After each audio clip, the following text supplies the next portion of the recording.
morning, everyone. My name is Julia A. Calbon, and I will report to you about the topic gene therapy. So let's go to the second slide, which is the key concept or also the key words that we will tackle in the future further slides. So let's start here with gene, a part of a cell in a living thing that controls what it looks like, how it grows, and how it develops. So it's also passed from parent to child, which is also the word from the gene, or also called genetics. Genetic disorder, a disease that is caused by abnormality in an individual's DNA. So yun na nga, yung mga sakit na mabata natin sa mga magulang natin ay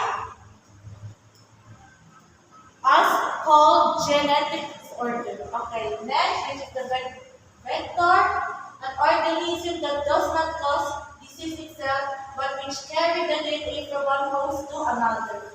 So, vector is a vehicle para mag-deliver ang therapeutic gene sa mga target na cells para one, itawag isang genetic defect, pangalaw is palitan ang isang hindi gumagana na gene.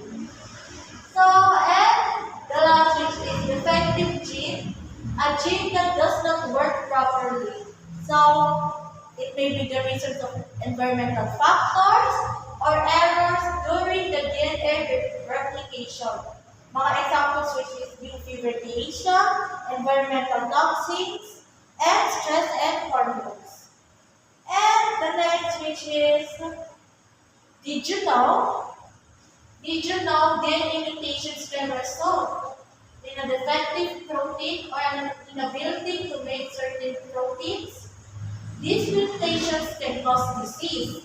Inheriting a defective gene can cause a wide range of disorders such as cystic fibrosis and hemophilia. It can also cause susceptibility to some cancers. So, if you don't know what cystic fibrosis is, genetic condition that affects the protein in the body, which are chronic respiratory problems, or poor growth and weight loss. And sa hemophilia naman, which is a bleeding disorder in which the blood does not clot. If you don't know, our body needs a clot. Kailangan yung blood mag-clot kasi yan yung rason kaya nag-heal yung mga sugat natin. So, the next which is video for better understanding. Ipapatuto ko sa inyo ngayon.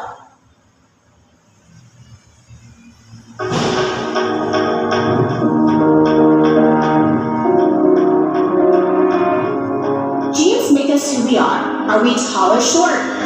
Do we have blue eyes or brown? Our genes hold the answer. What if part of a gene is defective or missing? Or if a gene changes or mutates? It can cause a disease like cancer. Enter gene therapy. Among other things, scientists can replace a bad gene with one that is healthy, add a new gene to perform the function of a defective or missing gene, or they can turn off a problem gene. How do they do it? Say scientists want to add back a healthy copy of a gene to cells. They need an efficient way to do it. So scientists use vectors, or vehicles, to deliver a gene. The healthy gene hitches a ride in the vector. Viruses are one kind of vector. Scientists modify a virus to remove its ability to cause a disease. The modified virus can then be used to carry the healthy gene into a cell.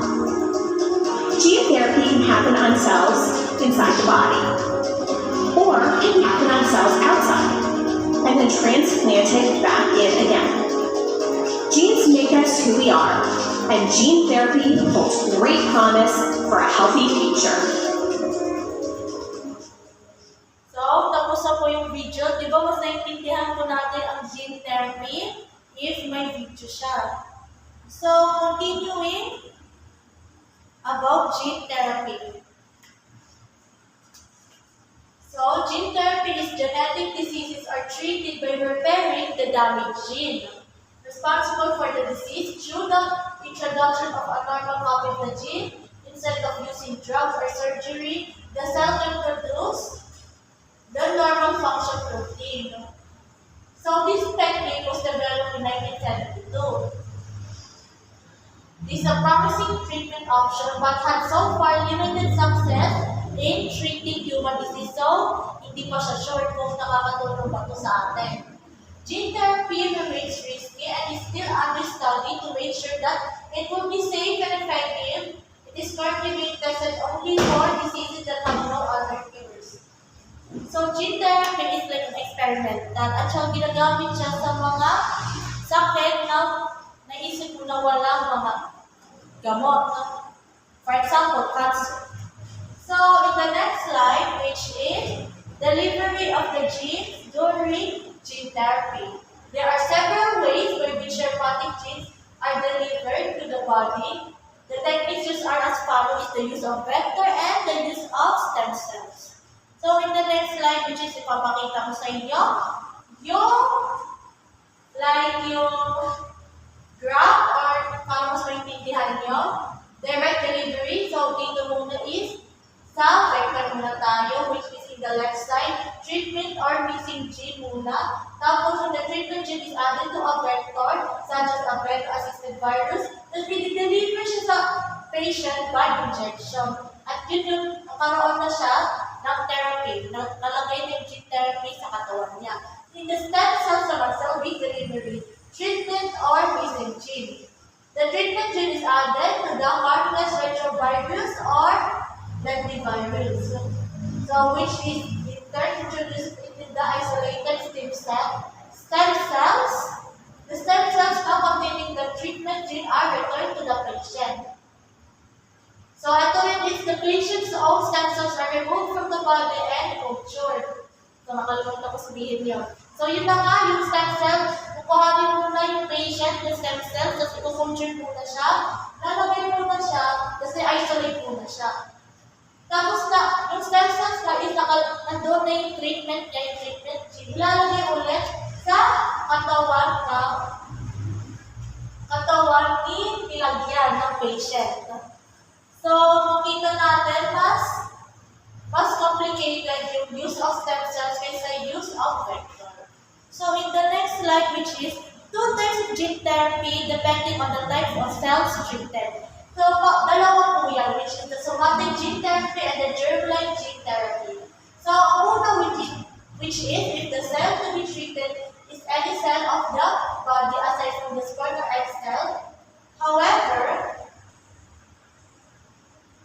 the effects of this method will not be passed on to the next generation, so the patient's offspring still have a chance of contracting the disease. So sabi dito, ang cell to be treated ay kahit anong cell, kaysa sa sperm or egg cells.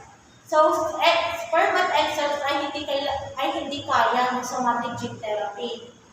So, ang mga effects nito ay hindi siya madadala sa next generation. For example, ako, nag-somatic gene therapy. Bawal siya sa egg or sperm cells. Ang mangyayari is, mga future kong anak ay may sakit pa rin. Hindi nila madala yung gamot ko. Hindi nila madadala yun. So, pangalawa is germline gene therapy. When the cells used are either sperm or egg cells. So, ang ano sa germline gene therapy is that madadala ng mga anak natin yung gamot at mas magiging healthy sila. Hindi na nila kailangan mag-therapy ulit kagaya natin. And the next slide, which is the somatic gene therapy, is effective in treating various kinds of diseases, such as cystic fibrosis, muscular dystrophy, cancer, and certain infectious diseases. The effectiveness of somatic gene therapy is usually short-lived. So, sandit lang siya. Hindi mo siya ma-enjoy. So, number one is yung pag-process ng somatic gene therapy. Tingnan po natin yung graph para mas maintindihan po natin. Number one is cells are removed from patient. Number two, in the laboratory, a virus is altered so that it cannot reproduce. Number three, a gene is inserted into the virus. Number four, the altered virus is mixed with the cells from the patient. Number five, the cells from the patient become genetically altered. Number six, the altered cells are injected into patient. And number 7, the genetically altered cells produce the desired protein or hormone. So kung isipin natin ang somatic gene therapy is complicated din siya. And dito naman makita natin dalawang type of somatic gene therapy, which is yung ex vivo gene therapy. So ex vivo gene therapy, advances in gene therapy also achieve in corneal and multiple sclerosis through genetic reprogramming of cells to replace degenerate cells, ensure refined neuroprotection, modulation of inflammation, and replacement of deficient protein. This can be very promising on bone marrow, stem cells, liver cells, and blood vessel, small muscle cells.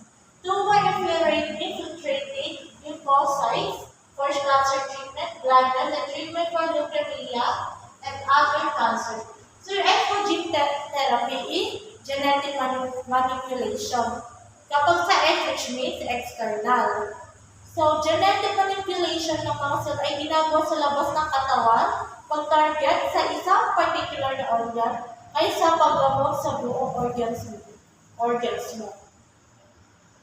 So, sa labas po siya, hindi po siya sa internal. Yung pangalawa, yung in vivo therapy, yun naman po yung magpapakita na yung paggamot sa loob. So, makikita natin is yung graph ulit para mas maintindihan po natin. Number 1 is therapeutic gene. Gene is inserted into viral DNA. Culture cells are infected with genetically altered viruses. Number 3 is cultures. Number 2 is defect cells are removed from patients. Number 3 cells are grown in cultures. Number 4 cells are reintroduced into patient body. Target cells are now genetically altered with therapeutic genes. And number 5 is inside the body, the genetically altered cells are produced the desired proteins encoded by the therapeutic genes. So, mas maintindihan po talaga natin basta sa loob po tayo pumiliin. So, the next slide, which is yung advantage and disadvantage of the ex vivo gene therapy. Advantage is the ability to target selectively specific cell types for production of the gene of interest before engrafting the cells into the host. Moreover, the manipulated cells are immune, not compatible since they are collected from the patient to avoid rejection. So, ayun na nga po, the ability to target selected specific cell types for production of the gene of interest para mag-target sa cells sa host. At saka yung manipulated cells are immune, not compatible, which is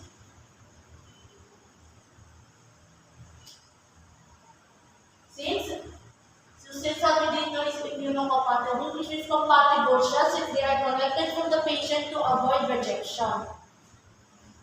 So, the disadvantage, it is an intrinsically more invasive process than injection of vector suspensions in vivo gene therapy. So, when we say invasive, which is tending to spread in a quick or aggressive manner. So, medyo agresibo yung dating niya. Kaysa sa in vivo therapy. So, pangalawa, which is yung in vivo gene therapy. In here is that codes. In-explain ko na nga kanina kung ex vivo gene therapy is external and in vivo gene therapy is internal. So, sa loob siya. So, in vivo gene therapy involves the direct introduction of the genetic materials into the human body. It can be applied to many tissues of the human body, including liver, muscle, skin, lungs, spleen, brain, blood cells. The correct genes are introduced by the viral or non-viral based vectors in the patient. I-zoom ko lang po yung graph para makita natin paano tina-transfer, paano yung process ng in vivo gene therapy. So, number 1 is therapeutic genes are inserted into viral DNA or non-liposomes. Number 2, genetically altered DNA is inserted into patient's body by cell-specific non-specific direct tissue injection. Number 3, DNA is incorporated into cells and produce the protein encoded by the inserted genes. So, the next slide is the several factors that may affect in vivo gene therapy, including the following. May nadagdag ko pala ako sa in vivo gene therapy. Sa loob siya, ginagawa, pinapasok ng mga genetics sa katawan ng tao. For example, kung isipin natin mga katawan sa tao, which is yung lung, the brains, the kidney. And the next, which is binangay the several factors that may affect in vivo gene therapy, including the following. A. Uptake of therapeutic gene carrying vectors by the target cells. Appropriate vectors should be used to efficiently deliver the corrected genes inside the target cells. Kailangan yung pag-ano is tama yung vectors na ginamit nyo po para ma-deliver yung corrected na genes sa target cells para tama po yung proseso kung wala pong mangyari sa pasyente. B is intracellular degradation. The therapeutic gene should reach the target cell without being degraded. So, kailangan daw yung therapeutic gene, kailangan reach siya ng target cell without being degraded, which means hindi makorang. Kailangan tuloy yung proseso, kailangan walang pumipigil, hindi nakakorap yung therapeutic gene para walang mangyari sa pasyente. Expression ability of the gene. The therapeutic gene should be expressed in the target cell. Kailangan, yun na nga, sinabi ko na rin, tama yung paglagay. At saka kailangan manifest yung mga effects niya. Kailangan kapag napaglagay doon para makikita mo na yung epekto ilang minutes o ilang weeks, kailangan may epekto siya. Kailangan may epekto yung therapeutic gene para tama yung proseso. So, the next which is yung advantage and disadvantage of the in vivo gene therapy. Advantage is simple because it is accomplished by the single step of direct vector injection into the desired target organ and minimally invasive. So, simple lang siya. Hindi kagaya ni in vivo gene therapy, komplikado pa siya. Invasive yun, which is quick or aggressive yung manner niya. Yung disadvantage, it is no specificity of target cell infection. Various cell types, including neurons, glia, and vascular cells, can be infected when in vivo vectors are injected in the cell as a habit. Its possibility to cause toxicity and elicit immune responses. In the next slide, which is yung pangalawa natin, naalala niyo pa po ba? Somatic gene therapy at saka germline gene therapy. So, yung germline gene therapy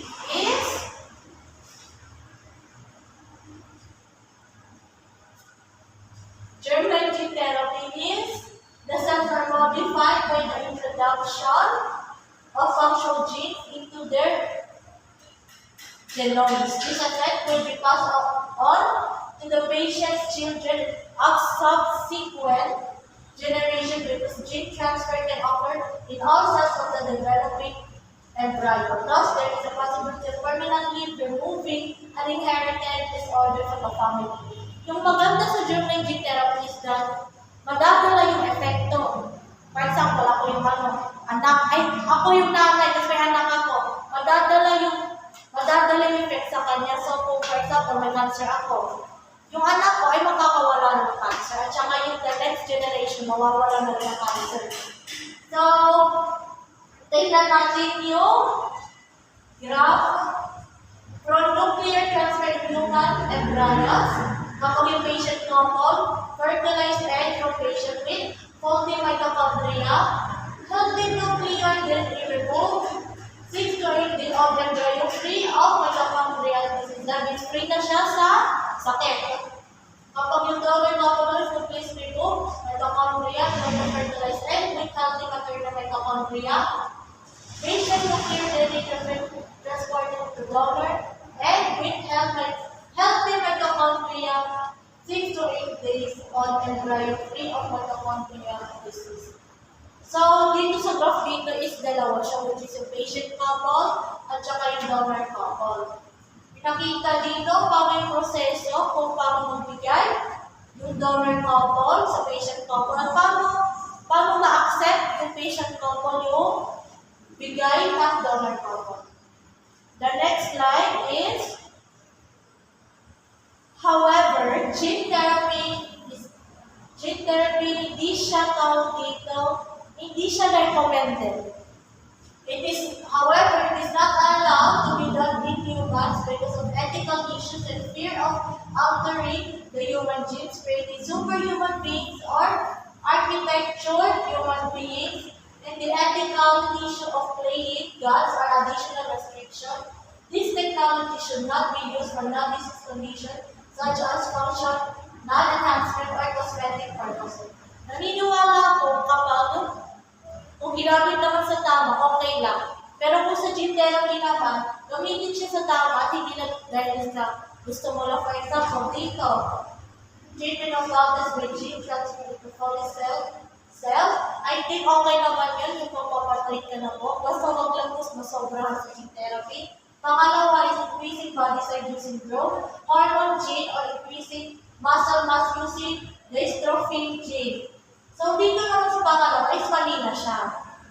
Okay lang kung mag-gene therapy ka, pero kung nasobrahan na para lang sa aesthetic, para lang maging IG worthy, para lang ma-impress ng tao, huwag mo na gawin. Kasi makakasakit lang ito sa iyo.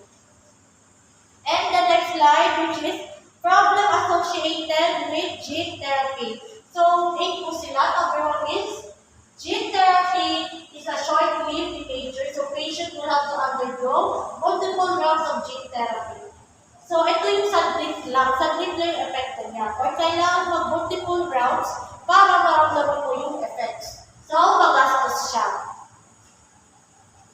Number 2, which is when the defense system is low due to gene therapy, there is a risk of further advancement in the illness. Hence, there is a difficulty for gene therapy to be repeated. So, defense system is mababang kaya yung gene therapy tutulong para gumaling ka, mas madadagdagan yung sakit mo. Or mas malala yung magiging sakit mo. Number 2, which is viral vectors could disrupt vital genes resulting to another disease or predisposition to cancer. They may also cause toxicity, immune inflammatory responses, and gene control and targeting. The deactivated viruses might target other cells as well as the intended cells. So number 3, maaari magresulta sa isang pang disease or worse, magkaroon ka ng cancer. So yun nga makakause siya ng toxicity, immune inflammatory responses, and gene control and targeting. So, di ba nagkaroon ng gene therapy? Kung makakaroon ka na nakakahawang viruses na nakaka-target siya na agisan siya kasi intended cell. Kaysa sa may heal yung cell mo, madadagdagan pa siya at mas malala yung sakit mo. Pang-apat, which is there is occurrence of multi-gene disorders like heart disease, high blood pressure, Alzheimer's disease, arthritis, and diabetes. So, magkakaroon ka ng iba't ibang sakit kaysa gusto mong bumalik dahil sa gene therapy, mas nadagdag pa siya. So, heart disease, and then nakakaroon ng abnormal condition sa heart, high blood pressure, Alzheimer's disease, which is yung brain disease na makakaroon ka ng memory loss, impaired thinking, and many more. Karamihan dito is mga 30 plus 2 hanggang maging on to the older age, which is bad kasi makakaroon ka ng sakit na pwede lang sa mga matatanda sana, pero pero dahil bata ka, sa gene therapy ka, nagkasakit ka tuloy. Panglima, which is overexpression of the liver genes can contribute to oncogenesis, where removing controls on normal cell cycle regulation. The therapeutic gene might produce too much of the missing enzyme or protein, causing other health problems. So, kung sobrang kapapayag ng mga naihatid na gene, ay maaaring mag-ambag sa oncogenesis. Sa pamamagitan ng pag-alis na ng control sa normal regulation of cell cycle. So, ayun lang, kapag nasobrahan ka sa paglagay ng mga genes, mas mararunod yung control ng cell cycle regulation mo. Mas magiging, ay sa normal magiging abnormal siya. Yung cell cycle regulation mo. Tapos magkakaroon ka ba ng mga yun na nga health problems yung iniiwasan natin. Number 6. The therapeutic gene might be slotted into the wrong spot.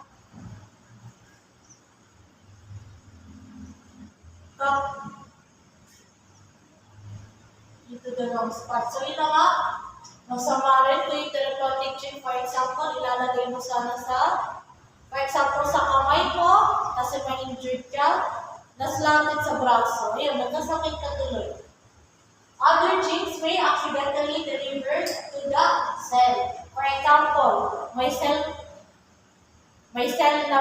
sira kang cell. Tapos napunta yung gene therapy sa healthy mong cell. Ang mangyayari, yung healthy mong cell, na-overproduce siya ng protein. Kaya magiging abnormal siya. Yung regulation ng cell mo. And yung last is the deactivated virus may be contagious. Ang iba't ibang mga gene accident, ay mali po. The deactivated virus may be contagious. That means, yung mga virus sa deactivated virus mo ay nakakahawa siya. Yun nga rin yung pinag-perfect natin. So, this is the last. Thank you so much for listening. I hope may natutunan po kayo. At I hope sana may masagot po tayo sa quiz. Ayun lang po. Thank you.